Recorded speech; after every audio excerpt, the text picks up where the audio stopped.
Good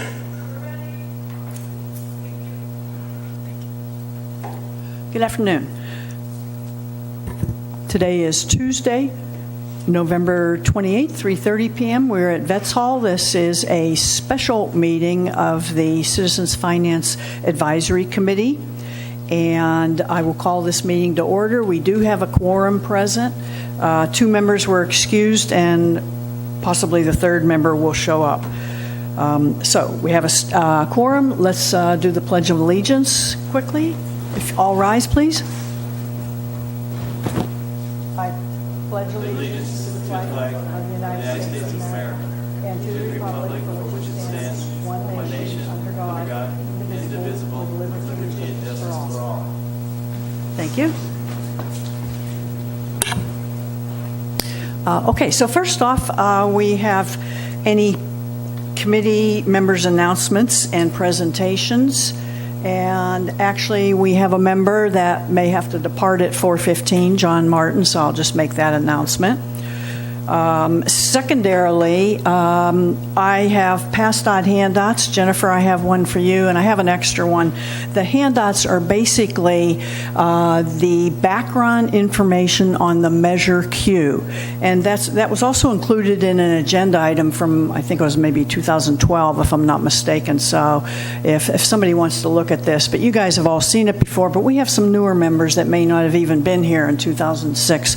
So I compiled that information from that staff report, sent it out electronically maybe yesterday, and provided copies so that we have it. Hopefully you'll have time, if you haven't already, to review it, and so that you understand what the history of Measure Q is, as well as the information Jennifer Calloway has provided for our staff report. So that's just an FYI, and if you need copies of that, we have them. Any comments on those or anything? Was that helpful, hopefully? Yes, I do, and thank you very much. Couple comments, clarification. The documents were not, in my opinion, not necessarily consistent with what the intent was and what was voted on and what was even on the ballot. And I'm not sure which order they go in, but the resolution talks about improve the fire department, enhance public safety, which is a pretty generic term, street maintenance, storm drain maintenance. Okay, storm drain issues seem to have been lost along the way, in my opinion. I'm not finding much, even something that says storm drains are all well and good, but that was 1/4 of the bulletized things, and I'm not aware that they've been addressed. Obviously, someone thought back here that it was. Then moving on to the other issue, street maintenance is pretty consistent, no issue there, all the way through. It's there as a big deal. Improve the fire department.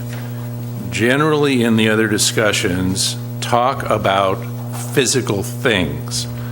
Repair or earth damage fire station. In one, and in others, it talks about and/or equipment. So basically, then you go to the newspaper article, and it talks about reinstate police positions that have been trimmed. Well, I don't find anywhere in the documents where it's talking about this is to supplement labor. But yet that's the way much of the money is being spent. Now, could you argue that's public safety in a generic sense? But when the documents seem to be so clear on that the funds were there for the building and for equipment, it seems like if it was meant to be and personnel in the lead-up documents like the door hangers and all that, it would have said that, but it didn't. It didn't say that.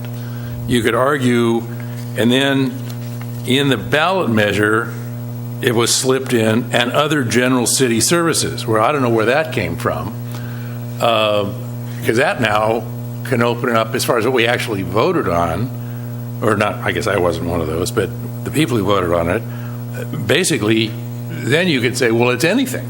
If you want to go specifically by what Measure Q said in the voting of it.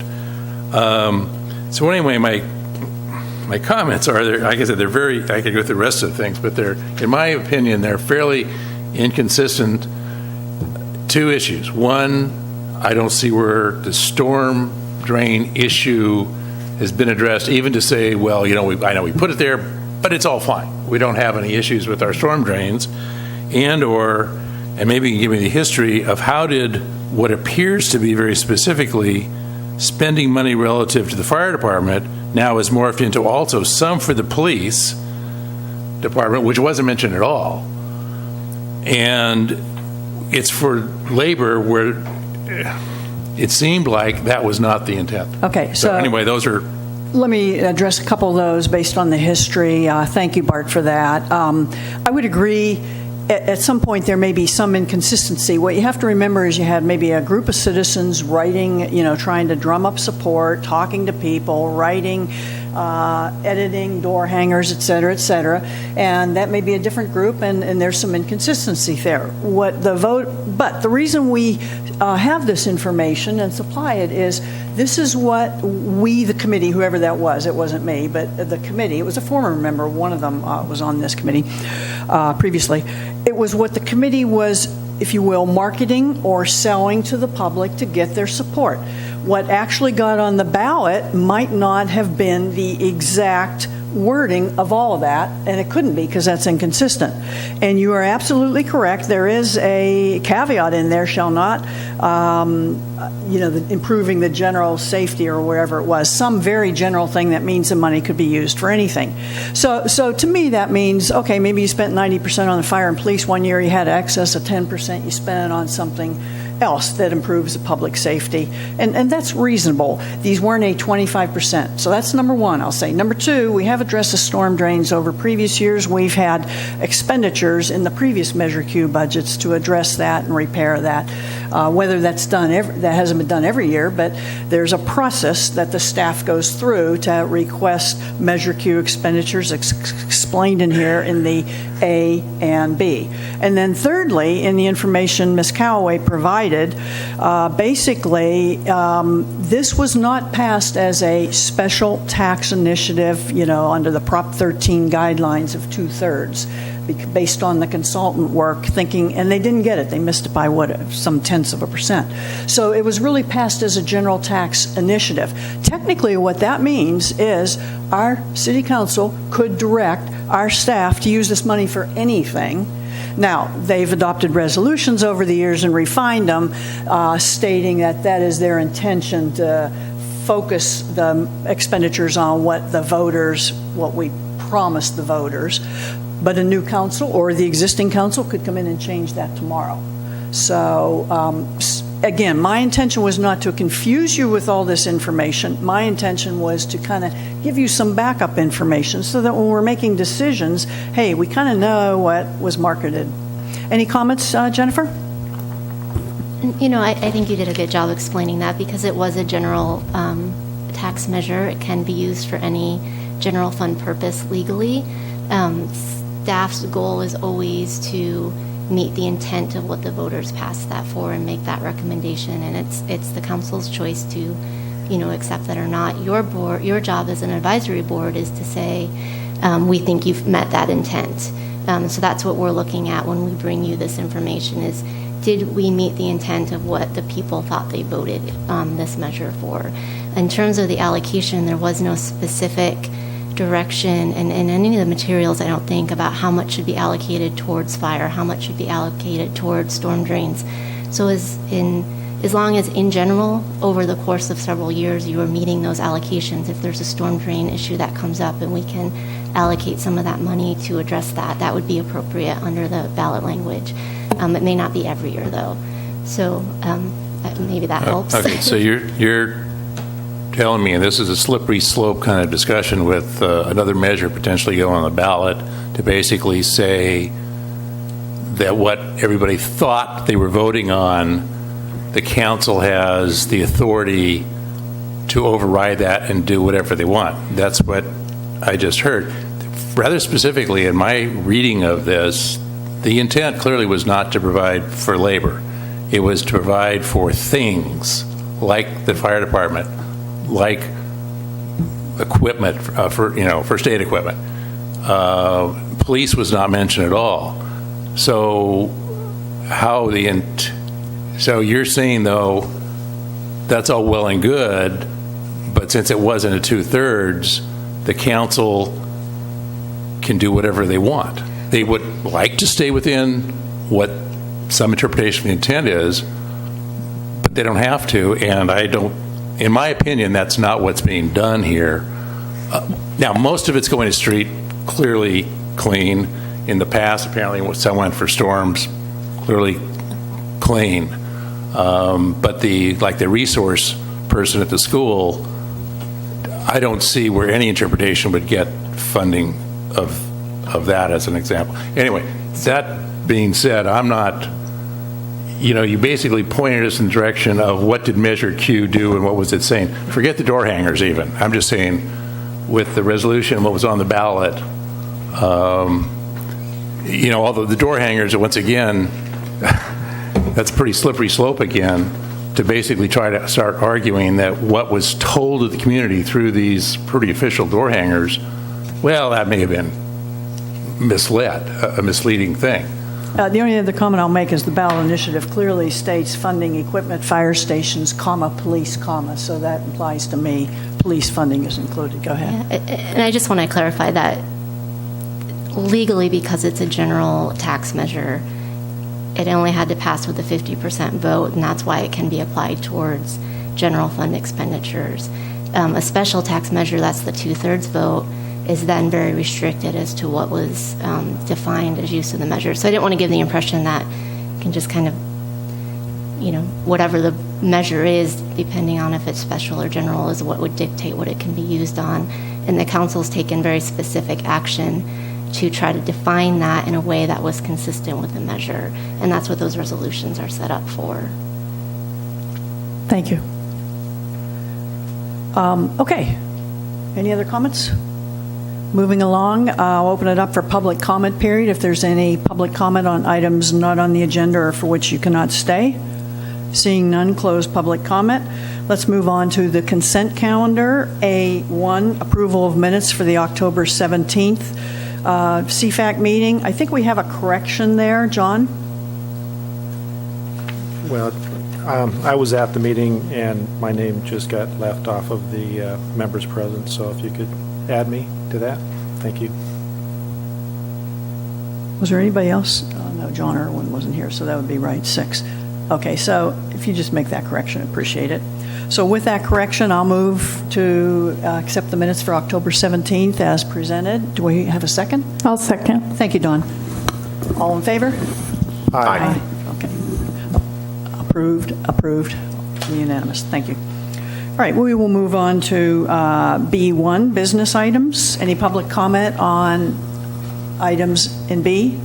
All right, close public comment. The first one is a brief Finance Department update on the audit staffing and the budget from the Finance Director. Welcome, Ms. Callaway. Thank you. I'm excited to be here and meet everybody, especially in advance of the recognition program, which is Monday night. So I hope to see you there as well. Excuse me, do you want to speak just a little closer to the mic? Always have to remember that. Thank you. Thank you. Just wanted to take a minute and do a brief update. You may all be aware that we are at year-end close, and the auditors have been on site, have done their field work. They're back in their office wrapping up, and we have a preliminary exit scheduled for next week. So we'll have a phone conversation with them just as a status update for you. Also, you may be aware that we've had some staffing transitions within the department, so we're happy to report that one of our account clerk positions that has been vacant was filled this week with a permanent staff member, so we're excited to have Cherie on board for day 2. And then we have a part-time employee that has offered to assist us on about 30 hours a week, and that'll give us a chance to get settled, kind of assess the department and see what that second position, if that's the right level position, if it makes sense for it to be another account clerk, maybe an office tech or something like that. So kind of a temporary measure there to help us with that. I also wanted to introduce Valerie. Valerie is our senior accountant. She had joined us about a year ago, and I like to bring the team members to these kind of committees. I think it's important for you to see who's working for you, especially in the finance department. So ask Val if she'd join us today. She's helping with taking notes and just get a chance to see how this all works. So thank you, Val, for doing that. And then lastly, I have budget on here. We've heard from a couple committee members about a budget calendar, and that's a priority for the committee. So I just wanted to address that. I've heard that we plan to come back probably in January with some draft form of that to get feedback from the committee on if it meets your expectations, if not, or what we can change. So just wanted to give you an FYI and to expect that coming. Thank you. We may ask you on that later when we do a subcommittee up report. That ties right in, but that's perfect. Welcome, Valerie. Great. No, I think it's a wonderful idea. Bring some of the other staff, so we'll get to meet everybody. Thank you. All right. That brings us to B2, probably the meat of today's meeting, review of the fiscal year 2016 to 17, last fiscal year, unaudited transactions from the Measure Q fund. That is in your agenda. And so first of all, B2 was the introduction that Jennifer, or the background information. I think we've all gone through that. And so if there's no questions on that, I think that was very helpful as well. That's probably what propelled me to send all that other information. Hopefully wasn't info overload. But anyways, I think that's very good. I like the simple format page. I'm on page 8 of 32, where we talk about the operating expenditures for this year. And that's pretty straightforward. It's summarized from the accumulated transactions. Is everybody okay? Any comments on that, or any of the other Measure Q? We can go through it any way you'd like if you have some specific comments, or Jennifer also answered the questions that were provided in the agenda, so if there's anything specific on any of those we can address. Maybe I'll start with Walter. Do you have anything? I don't have anything. Okay, thank you. Go ahead, John. Well, first of all, I'd like to thank Jennifer for your transparency and your responsiveness to our questions. Very much appreciate that. The only question that I have on these two tables on page 8 and 9 is in regards to the items that show up as unbudgeted expenditures. And just, I know they're pretty small dollar amounts, but some of them were carryover from prior years. Some of them had to do with grant money that was passed through.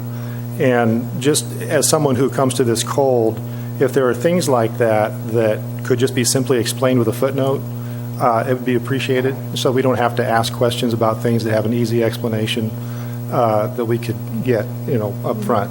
So just something to be mindful of for the future. And that's the only thing I have. Dawn? Not at this time. Thank you. Bart? Is this specifically regarding pages 8 and 9? Or actually, let's start with 8 and 9, and then we'll go from there. And then I'll start with you on the other end. So, don't have anything? Okay. I agree. I like this format. I like the explanations and everything. I think this is pretty straightforward. Page 9 is good because we have the history of the budget. So it gives us a comparison as to how Measure Q, what the actuals were compared to the budget. So I think that's, in general, helpful. And following up on John's comment, I would have a question. When we put the Cal Grant money into the Measure Q, number one, I think it was the absolute right thing to do to put it on the streets because that was what it was for. Is that really the right thing to do from an accounting or auditing perspective, to move it into Measure Q when you might be trying to balance sales tax Measure Q revenues, and then you're going to always have these other things that I don't know if that's appropriate to do that based on the discussion. Not appropriate, but can it be confusing later, 5 years later, someone tries to audit and looks at the Measure Q, where'd this extra $39,000 come from? Yeah, I would say that, from an accounting perspective, there's nothing technically wrong with doing that. From a clarity perspective and, a person coming in new and trying to go back into that history, generally I would keep all grants kind of separated out and do a transfer in from Measure Q into the grant fund. Just for easier reporting purposes, but it's not wrong to do it that way. Yeah, you're right. And I'm sorry, I didn't mean to imply it was wrong. I think the expenditure of it was correct, and doing it certainly was okay.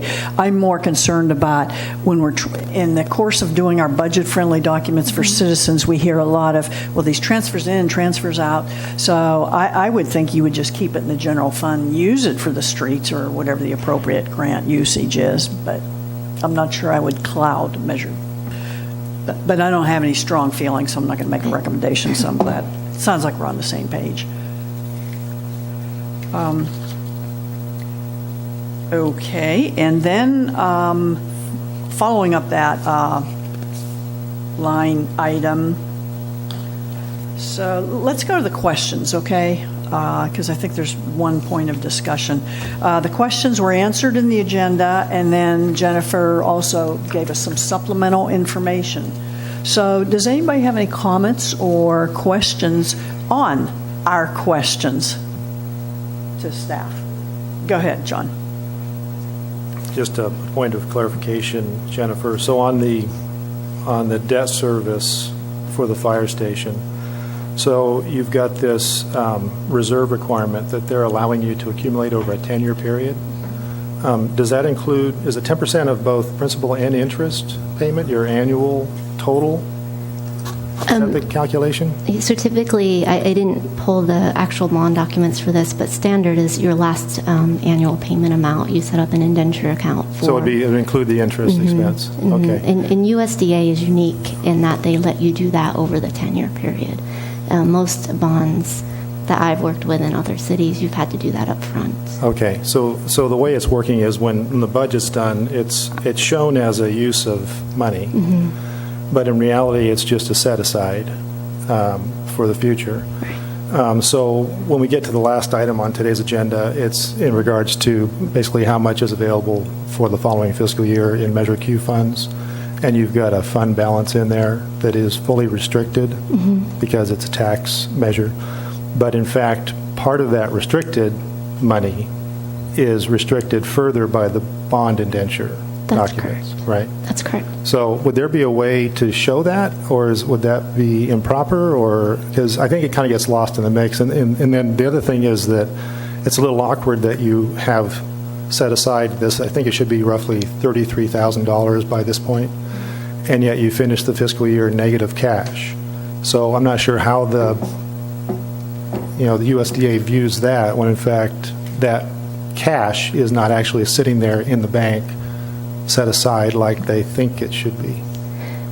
So the negative cash is because of the accruals for the revenues that hadn't come in yet, and that was the last 2 months of the sales tax. So we always accrue that back to the fiscal year that it was earned in, if you will. So that's why it looks like there was negative cash.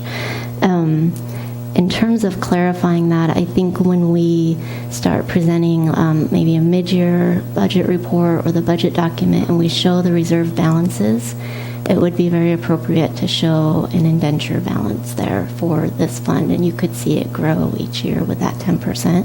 So that would be a way, since it is kind of an on-paper only accounting for it, that would be the way to give you some comfort level that it's there. The USDA would be able to refer to that as well. Can I make sure, you're probably way ahead of me from an accounting standpoint. There's 2 lines, 8110 and 8130. The actual year-to-date transactions line up with the payment schedule as a later appendix. And then there's this 8240 difference. Is that the same? Is it just coincidentally the same amount of money, or is that the 10%? And I guess That's the 10%, right? Okay. So some way it's put into the principal repayment as far as a budget item, but we know we're not going to spend it. So Right. So does this show up somewhere else where you're seeing this 33,000? What page are you on so she can follow, please? 23? Thank you. 8110, 8130 are the Okay. line items. It basically shows up in the reserve balances. It's in. Which page is that? It's the citywide reserve balances, so that information isn't in the packet. That's why report. she answered that in that question, and I wondered, I couldn't find it here, but obviously it'd be in the general fund reserve?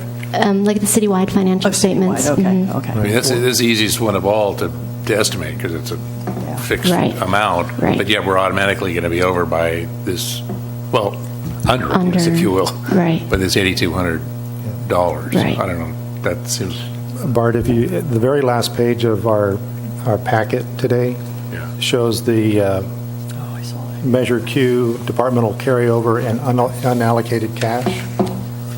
This is a separate item on the agenda, but we can kind of answer your question here. The very last page, like. On the back, like this. 32. Page 32, yeah.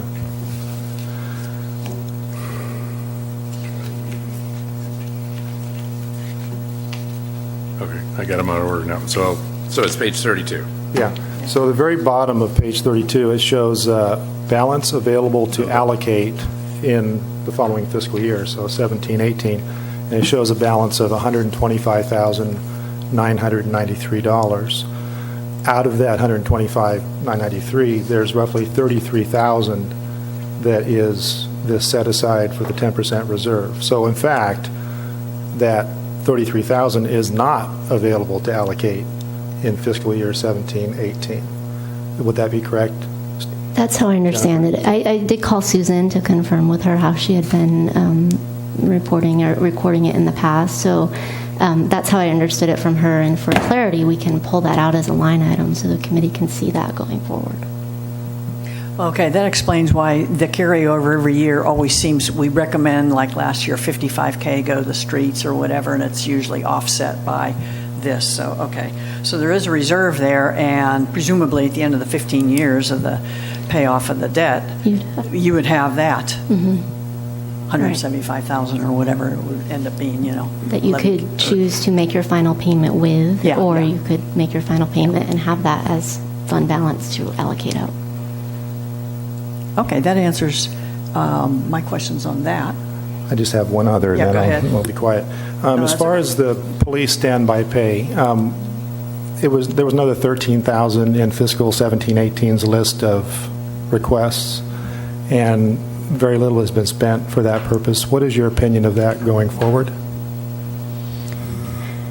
So generally with any kind of staffing related costs, you budget what you think you're going to spend. So if you have a vacancy, for example, I would budget top step full family medical because you don't know who's going to fill that position. And at year end, it washes out with savings if you hire somebody at step one that maybe is single or doesn't need medical coverage. So I would always suggest that if the department thinks they need that, presents a valid case for needing it that the committee is comfortable with and the council's comfortable with, we would budget it. If it doesn't get spent, that's great, because then you can reallocate it towards streets or whatever else you'd like to. But at least it's appropriated for them in a cause that you think is appropriate for the fiscal year. And there's nothing to say at mid-year when we come forward with a mid-year report that you could question at that point, do you still need this amount or do you need less of it? Okay, I appreciate that answer. It's always difficult in governmental budgeting because some agencies have a use it or lose it attitude, and that's never good for anybody. But of course, anything that is there year after year that doesn't get paid, then you always see it as a pad. So there's a fine line there that needs to be resolved. Well, actually, even on the Measure Q, a lot of the fire station, I think the personnel, labor costs can only be carried over 1 year. That was also part of our policy, so. There seems to be some and policies either adopted at this level or the council level as to what can be carried forward and how that can be. And you're right, the fire department can be, but police personnel costs weren't allowed to be carried forward. So it's essentially a zero-based. When they come back for their present budget proposals for next year, they're starting at level 0 and requesting how much they need. Okay, thank you. Okay, so any other questions from members here on these questions? I have one. It's on the Caterpillar. I'm sorry this has come up again from some input. However, it is a lease, and that's why it's coming up. Had it been purchased as a capital expense, you would probably have been purchased by council, approved, budgeted, et cetera. There's no doubt that I went back over the lease and the council meeting in the minutes, the documentation, it was to be paid for out of Measure Q funds, so there's no question about that. But the question we had, the supplemental question we had asked is, why are we, if we are paying 3.2% interest buried in that lease to purchase, wouldn't we be better off understanding that the first year we couldn't afford it or there wasn't budget, but times change, and that's why you review leases in the interim, especially if you have clauses in there where you can terminate for convenience. So the question now becomes, would we be better off, since the interest rate is only 1.02%, would we be better off in getting a payoff figure, paying that off and saving the 2%? It's probably only $3,000, $4,000 over the remaining 2 or 3 years, but it's money. So can you comment on that, Jennifer? Sure, and I know Rob's here too, if he has any input from I assume that the department wants to keep the Caterpillar as well, so going off of that assumption, happy to get a payoff amount, make sure there's no termination penalties or anything like that, or early payoff penalties. I didn't see any in the lease, but we can check on that. Bring that forward at the next meeting for you to make a recommendation on. The discussion would then be the funding source, so if you would propose to use some of that balance left over to pay it off from Measure Q. I don't believe there's sufficient funds in the internal services funds to pay off the whole thing at this point, but I can double check on that. So that would be the conversation, is we'd have to discuss the funding source to do that. So if I understand you correctly, there's not sufficient funding within the departmental budget? The general fund budget, The general no. fund budget to pay it off. So basically, year 3, we're doing the same thing as we did in year 1. We cannot afford to pay for it, so we're leasing it, and we own the equipment, correct, if at the end? It's a lease to purchase, so I think it's a lease to purchase, so I believe the final payment was around $2,000.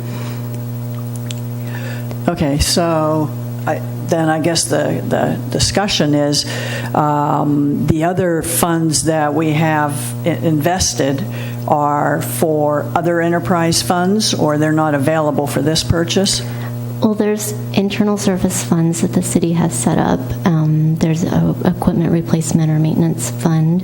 2.5 weeks in, I don't have all the detail on those, so I think that's why I would suggest also that we wait till our next meeting, and whether that's December or January, I can go back and do some research. But in conversations with Ms. Slayton, she mentioned that there's limited ability to absorb payoffs at this point. So I'd confirm that and go back and do some research, and then we can bring back options. Okay, that would be, if it's not a whole lot of work or something, the capital equipment, I mean, that's what those funds are for, and that's why we should be funding those. Otherwise, every major equipment is going to be financed, costing more in the long run, bottom line. So, okay. Anybody have any comments? Are you guys okay asking staff to just do a minimal amount of research on this? Okay. I do have one comment about the, what was this, Go ahead. steer? Yes. Steers, whatever that thing is called, Caterpillar. So in the list of requests that we got for fiscal 17-18, there was no item for that in that list. So I'm guessing that was just under the pavement management amount that was in the request. But for something like that's going to cost $22,000 a year, and it's for a specific item, I think it'd be prudent to have a separate line item in the list of requests, especially something that's going to be in there for 5 years. It seems like it's kind of hidden in there the way it is now. Okay. I'm not sure the 17-18 where it's being, was focusing on 16, 17. So Yeah. again, I can come back with that information. Okay. And then one more thing on that, it has been used in parks on occasion, but not on a regular basis. I think that could also be a little bit of a slippery slope. If it's even used, it should be allocated, that cost should be allocated to whoever is benefiting from that use. And if it's not for, the streets or what was approved by Measure Q budget, you should come up with some type of allocation. Because maybe it's only used once, 1 year, and the next year it's used 3 or 4 times, but that does need to be that, in my opinion.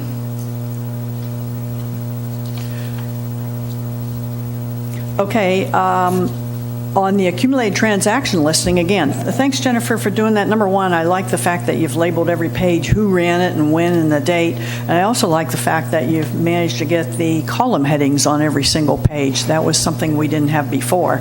So whoever did that, my thanks. It really helps. I was writing them in red pen on every page in the past. So does anybody have any question on those transactions or anything? I think most of them were buried in our questions to you.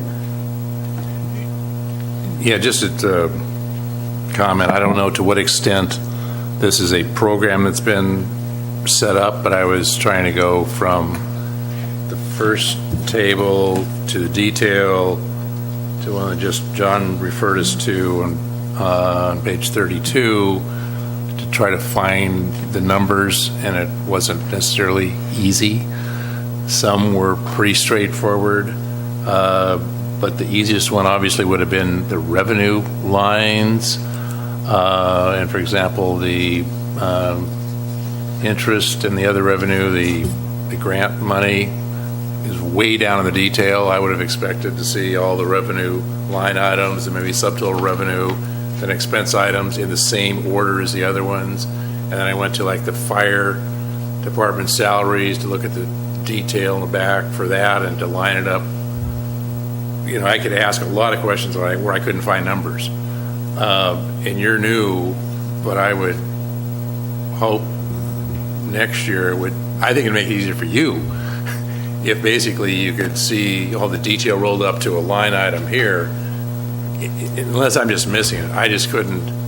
It was very difficult to track and to find the numbers. So I have my sense is these are done independently of the detail. Somebody's got something where they're saying, take this line, put it here, this line, put it here, this line, put it here, rather than a roll-up program. Is that? So the accumulated transaction listing, as much as you appreciate it, Barbara, I'd like to take credit for doing that, but this is just how it ran out of the system. So it was a happy accident that it worked that way for all the headings and the thing. I printed it out of the system like this and provided it because it's what the committee had received in the past, and I didn't want to cause any more confusion.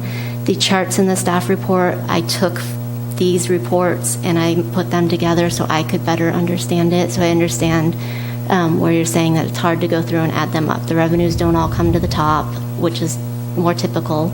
You kind of have to search through them.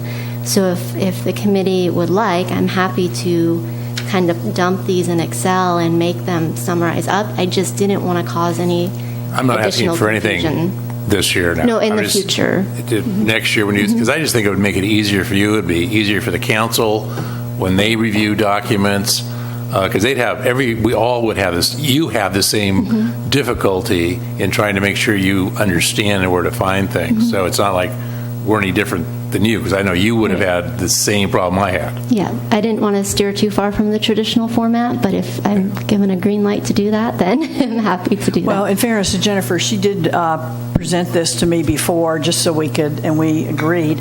Personally, maybe I've been reviewing this too darn long, but I thought it was so much better than what we've seen in the past, but that's the way, because there were less pages and summarized. So I think we're taking iterative steps to make it better, and those are good suggestions. And sometimes you can try different report formats, but you got to be real careful you pick the right fields and get it all in there, and it takes some time to look at it and figure out, hey, is this really what I wanted, or what am I missing? So yeah, you have the green light to, do anything that will simplify this. And now the stuff I was looking at were the totals, and they were pretty easy for me, but to find here. But anything you think might improve it based on your experience, we would certainly appreciate that. So on go that ahead, John. same report, the accumulated transaction listing, so that one invoice for Cloisters Park bike path, you've made sure that had nothing to do with Cloisters Park? That was just something that Yeah. probably so it was there and they just copied over it or something? I think it was, Mr. Livick and I both looked at it because I wanted to make sure I wasn't missing something on it. Val's passing out a copy of the invoice and the payment that you were referring to in your question, and there isn't anything on here that either he or I saw that would imply that it was Cloisters Park. So I think it was probably just whether it was typed or if it was when you're typing it automatically filled in based on the last entry, but it appears to have been an error in the description on the transactions report. Unfortunately, with computers, once those things are in there and nobody catches it, it stays Right. there forever. So, Right. all right.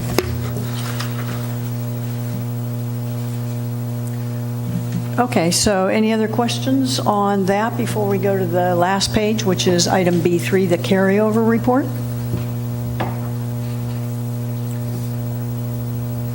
Okay, so I think we already discussed a little bit of the set-aside on the carryover report, B3. Any questions, comments on that, or any recommendations or discussions of what we should consider for that carryover? Okay, so I'll start us off. In years past, depending on the amount of the carryover, we typically would make an allocation, or a recommendation that be brought forward and added to the street budget, because that was the most pressing at the time, and I'm sure still is. This is a larger amount than I've seen in years past, other than the huge carryover amounts where we did the alternating street repairs every year. We may want to consider to incorporate that with all the budget challenges, that should be incorporated in the 2018-2019 budget process, whereby staff, council, citizens, and everybody can determine how that should be allocated, keeping in mind, of course, the Measure Q guidelines. But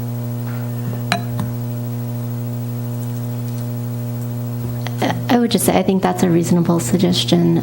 We're really talking about fund balance here, what's left at the end of the year, and in my prior experiences, that's what these kind of fund balances have been used for, is carried forward and incorporated into available allocations for the next fiscal year.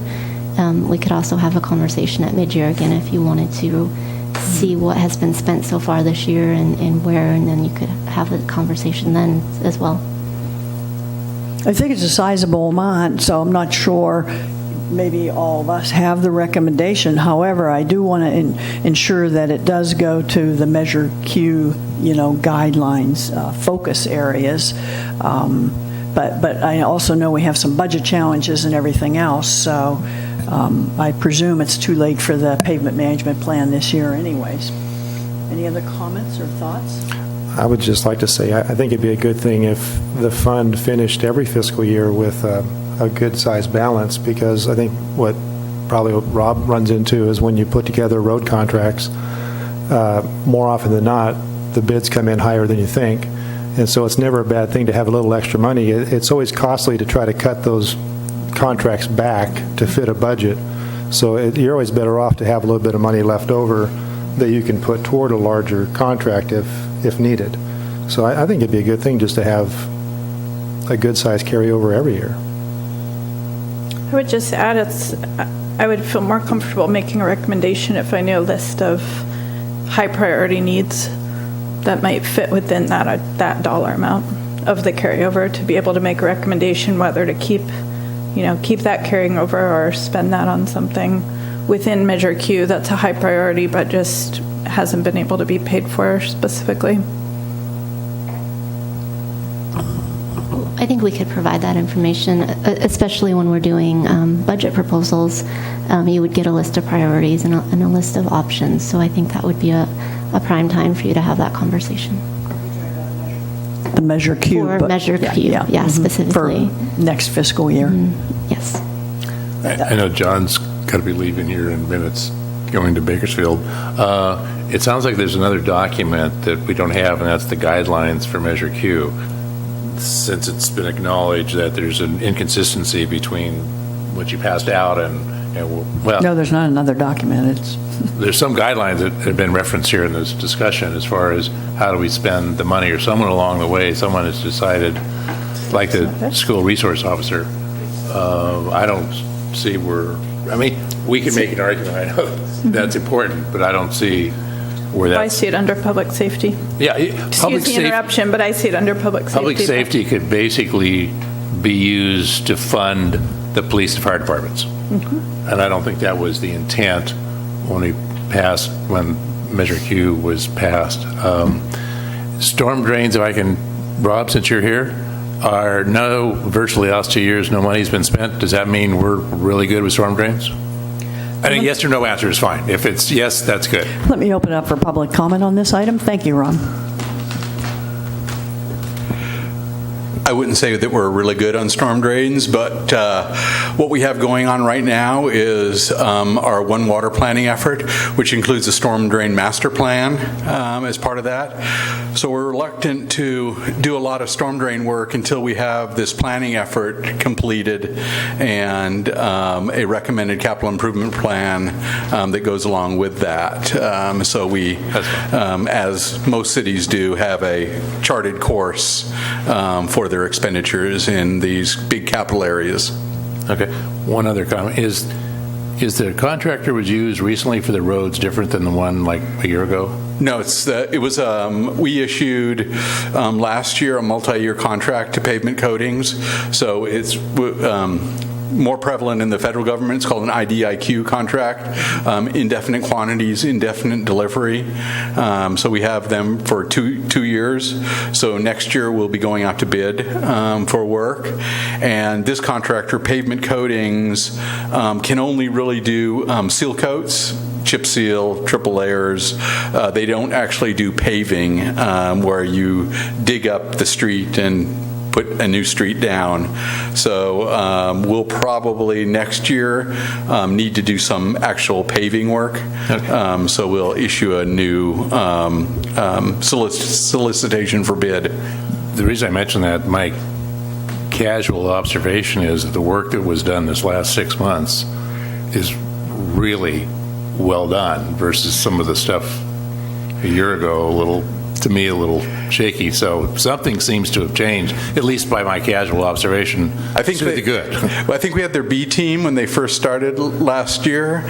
This year they didn't want to make that same mistake, and sent a better crew to work. The work looks really, really good. Thank you, Rob. If I could go ahead, Jen. Just add, Mr. Beckman, your two governing resolutions were approved by the council, one in May of 2010, and that outlined how to make requests for the Measure Q funding, and then the one that your chair passed out, and that's the one that you were reading and felt like there was some discrepancies or inconsistencies there. But those are the two governing resolutions, so there are no other documents that you're missing at this point. So I think my basis for the suggestion was if Jennifer, we would rely on staff's input as to, collected from all your other department heads, as to what the priorities are for the Measure Q, and bring it to the next meeting, and then we'll discuss it, and then probably make a recommendation as to how that money should be spent. Okay, thank you. I'll make a note that Member Martin had to leave, but we still have a quorum. Thank you. All right, so I think we've concluded our discussion. I think we're ready for a recommendation that the CFAC committee approve the unaudited expenditures, 2016 to 2017 fiscal year of the Measure Q. And if somebody would like to make that motion. So moved. Thanks, Walter. That's Walter Heath made the motion. And is there a second to that? I'll second. Thank you, Dawn. Second, all in favor? Aye. Okay. That motion carries unanimously, 4-0. And then typically, and we can maybe discuss this at a future meeting or whatever, but just bear in mind, we have to summarize our discussion, and we typically put it into some type of presentation and recommendation, very brief summary to council. So, but we may have some other recommendations here, so that's why maybe we'll hold off till we have the full committee here. All right, so that brings us to the next item on the agenda, which is B4, subcommittee updates. And Jennifer, we talked about the CAFR report and that going to City Council. Is that done, or do I need to agendize that? How do we handle that? So the CAFR report is scheduled to go in January, and Okay. we thought it would go at the same time as the recommendations from the Measure Q? Measure Q, so hit them out in both one meeting. All right, so just let me know which January, it's obviously one of the two meetings. Okay. Yes, All right, I believe it's the first one, but I'll double check and be. Okay, yeah. Because what I'd like to do is, if the committee's okay with that, I'd like to put something together and have you guys all review it. I don't, and then we can all attend and present whatever. I think that first meeting is January 9th of Right. 2018. Yeah. Yeah. You're right, because the first is the 8th Monday. Thank you, Walter. All right. Then the next subcommittee report, one of the members is absent, but Dawn and Walter are here. And if you would like to just briefly summarize, I know you've been meeting and what you've discussed, and we get the input of the rest of the committee and staff. Go Well, ahead. we met and kind of came up with 3 recommendations, had much discussion about what might be realistic as well as worthwhile to spend staff time on. Coming up with, so the kind of the 3 things would be to develop the written budget calendar, which I know you mentioned right as the meeting opened, Jennifer, including a timeline of key events and meetings, just so it's more accessible to the public, of things that the public should just have a heads up, like this or that happens in February, this other important thing happens in July. So not that it would be dated for the calendar year, but that it would have sort of the general, what happens in which month. And then also to link the city budget documents, to have the links to the city budget documents more recognizable on the website. And so right now it seems like you have to go to finance and then you have to go to another link. We'd love to see something right on the front page, especially since it's all taxpayer money, really, more or less. There's that blue box on the left side of the front page of the website that, has some quick links. It'd be wonderful if there was just a link at the bottom to the budget page, and then again at the top, there's a bar along the top. But ultimately, we decided we wanted to kind of make the recommendation and then let staff decide, where you think those links would best work, but somehow get a couple of them on the front page. And then as time and resources allow, to create just a couple of videos, one as a webcast to explain what is the budget process, and then the other to give a broad overview of what is the budget document. So for people who want to understand but don't want to have to do the heavy lifting of reading all of the line items and, digging deep. And then we didn't put it in our notes, but we had some discussion, and Walter helped me remember, of getting just the public-friendly document more accessible. Maybe that was the one we wanted linked on the front page, was the public-friendly document. And it would probably even be helpful to have the pie charts, the graphic representation there on the homepage, since the budget is such an important element of municipal government. And you can't necessarily put it in its full size, but a thumbnail that could be clicked on and then enlarged for someone to actually see the detail. And so sort of the crux of our work as a subcommittee is really just to figure out how do we continue to open up this process for the public to make it understandable and accessible, especially for people new to the budget process. And I think we want to agendize after maybe the next meeting, and I've asked the subcommittee to come back with a written report so that to help them flush out what exactly they want to do, who's going to do it, what support is required from staff. Like a calendar, they may need information, and you may do something, and we may want something more detailed. So as a start, but I think it's an excellent start, meeting and discussing some of this and coming to some agreement.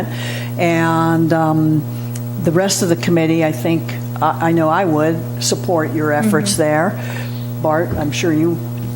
Yeah, I think great suggestions. The video can be expensive, time-consuming. Those are not easily. Well, maybe the committee wants to do that, prepare it themselves, or YouTube or something, put a link on. Or just a webcast. I mean, really. If you're going to be the talent, then that's a different story. It's less a video, more of a webcast, which, But the other suggestions, I think, can be done probably fairly easily. The video, obviously, I think, requires a little more discussion before I would personally support it, to know how much it would cost and see what the benefits are. Not that it's not a good idea, it's just that that's a lot more labor intensive. That's why we want them to put in writing exactly what it is, the priority of the items, and who initially we think could do what. So that'll. I do want to kind of peel back the layers on this video thing, because I actually don't think it's a huge cost, and I don't think it's not an in-person video. What we're talking about is a webcast. Maybe you have some input, Jennifer. I would just add that we're actually going to be exploring with doing some internal videos. Val's actually the first one up, because she does our payroll system, and it's all electronic timekeeping. And staff has the ability to go in and select, electronic pay vouchers rather than getting the paper ones. It's just not a well-known feature. So we're going to do some videos with her, kind of doing tutorials to send out to staff, so we can be more environmentally friendly if we don't have to print, and just more convenient for everybody. So perhaps when we come back for the next meeting, we'll have done a couple of those, and you could see if that's kind of the quality that you're looking for, or if you're looking for it's not going to be a high quality. I'm going to film her with the exactly. And PowerPoint has webcasting. Right. Google has Google Cast. We've done them at work in a matter of minutes. Right. So we're not talking about a high value in-person kind of video that you would see on TV. A basic webcast that could explain the documents. So those could be something you could look at and see if that's kind of the quality you're looking for, and have the conversation after you see what we. Right. And we might have to write the script for that, following up on the budget-friendly docs, but that's an excellent start. So it sounds like we're all thinking along the same lines, so that's excellent. So, great. So it sounds like you would support, just like the rest of our committee, what the subcommittee has reported they think we would like to do. Okay. That'd be great to see the example. I'm not familiar. I mean, I know conceptually, I think what you're talking about, but it sounds like there's a very super simple. And that would super simple. Okay, that I can certainly get behind. Great, thank you. All right, so that closes item B4. Okay, so a couple questions before we get to the future agenda items. I think you were going to talk about the book, Jennifer, or whatever, or we had requested a online version of 25 Common Mistakes for Elected Officials in Budget Matters. So happy holidays. The book has been ordered. I was hoping to have them here so I could deliver them with bows on them, but they won't come until scheduled for Friday. So I'll email the committee, and you're welcome to pick them up when they arrive, or I can bring them, we can mail them to you, or whatever is most convenient. Did you order any for City Council? I ordered 7 copies, I believe. So that's fine, because each of us probably has a friend or somebody that'll speak to us on council, and then when we're done with our book, we can just not duplicate, give it to them. Okay, good enough. Thank you. That's great. That's happy holidays. Thank you, Jennifer. Appreciate that. All right, so any other future agenda items?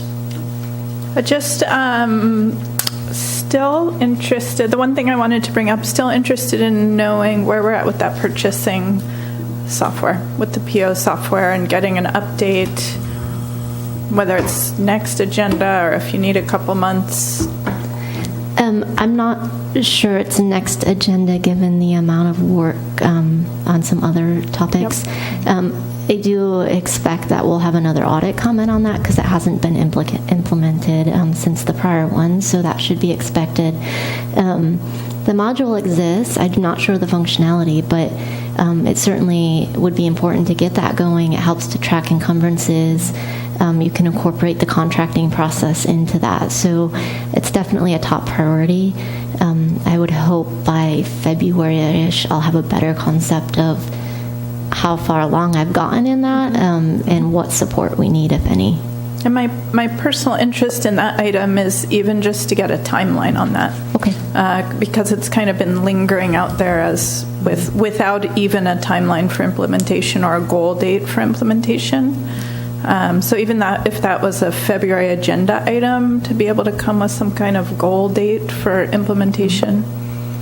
And we do have a member that worked in purchasing for a city, Dave Batant, that's volunteered to help with that. So we all agree it's important, and we'd like to see it get prioritized in a reasonable fashion. And as Dawn said, if you come back and say, hey, we can't do this for 6 months till we get our staff trained and our videos done and everything else, then that's fine. At least we know, and it's get it on the calendar, and has a higher probability of being accomplished, hopefully.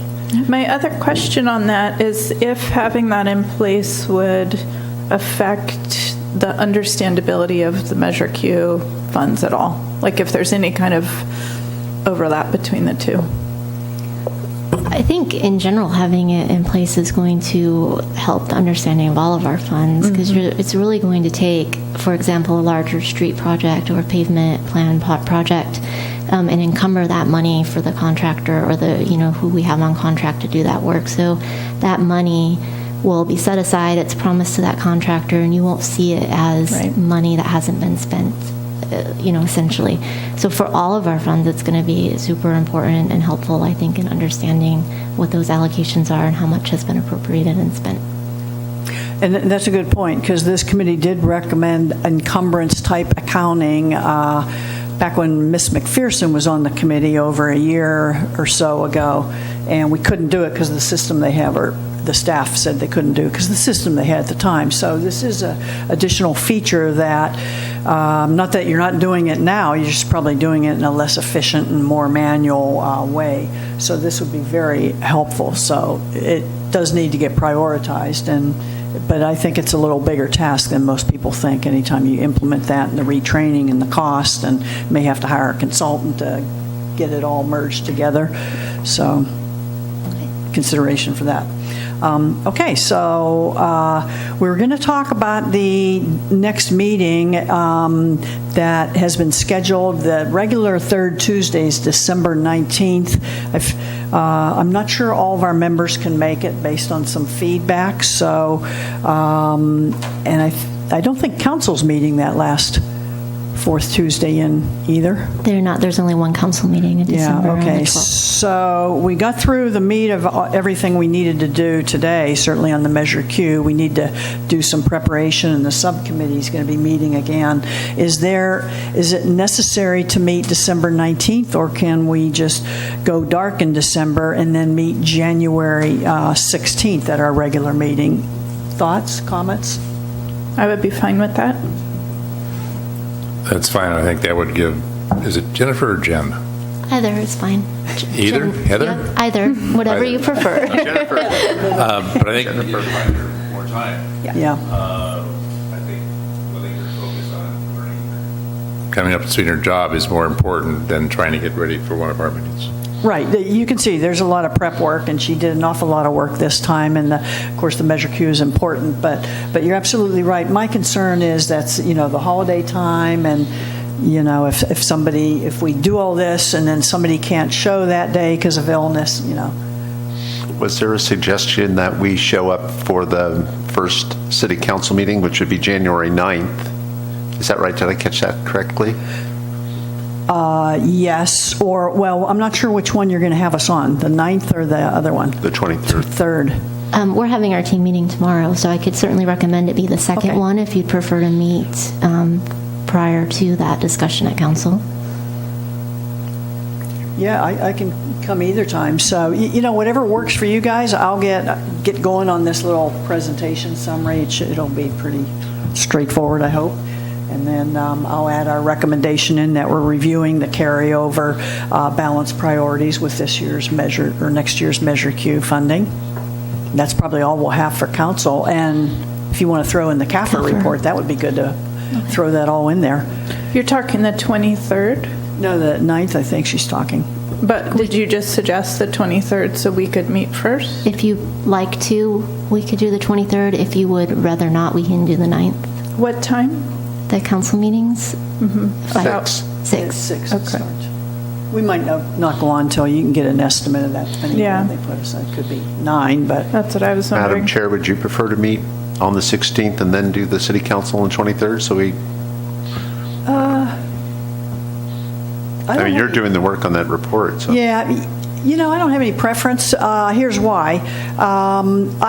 It's only going to be 2 or 3 page PowerPoint. I can get it out to you guys. You can review it.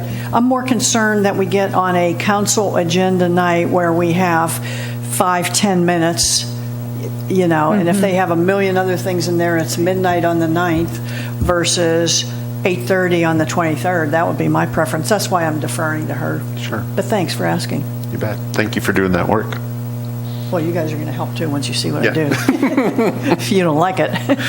I mean, it's straightforward, and I don't think this would be the year to change the format or anything. We don't get up there and read something. We just put a little PowerPoint together and, make it high level so everybody knows. Measure Q generated $1 million, but we spent, $200,000 in the fire department or whatever. So. So I would just caution that we'll have to be careful of Brown Act if we're going to distribute a presentation and get comment back from the committee members, so we can have a discussion about maybe the best way to do that. Okay. So based on that, it would be the 23rd? Is that what you're saying?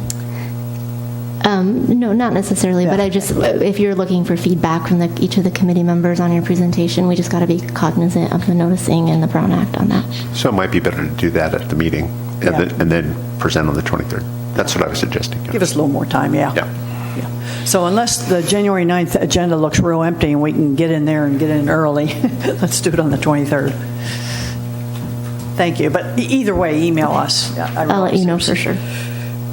Higher fish to fry in that agenda pot. So, okay. Anything else or closing comments from members? Just a welcome and thank you for the work that you've done so far, and thank you to both of you for coming this afternoon. Yeah. Thank you.